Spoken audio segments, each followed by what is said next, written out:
The story of Prophet Samuel. Samuel's story begins even before his birth.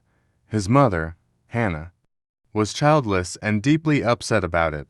During a visit to the temple in Shiloh, she prayed fervently to God, promising that if she were blessed with a son, she would dedicate him to God's service. God heard her prayers, and Hannah gave birth to a son, whom she named Samuel, meaning God has heard. When Samuel was still a young boy, Hannah brought him to the temple to fulfill her promise. There, Samuel was raised by Eli, the priest, learning about God and the religious duties of the temple. One night, while he was still a young boy, Samuel heard a voice calling his name. Initially, he thought it was Eli, but after the third time, Eli realized that it was God calling Samuel.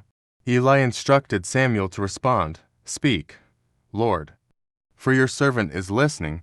This event marked the beginning of Samuel's prophetic career. Samuel grew up to become one of Israel's great judges, leading the people both spiritually and politically. He was known for his integrity and his commitment to God. When the people of Israel demanded a king to be like other nations, Samuel was disappointed as he saw it as a rejection of God's kingship over Israel. However, God told Samuel to listen to the people, but also to warn them about the potential abuses of a king. Under God's direction, Samuel anointed Saul as the first king of Israel. However, Saul eventually disobeyed God's commands, and God rejected him as king.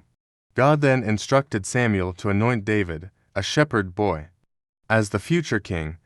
Samuel obeyed, secretly anointing David, who would eventually become one of Israel's greatest kings.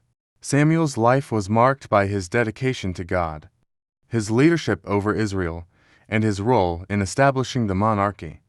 His story serves as a bridge between the time of the judges and the era of the kings in Israel's history.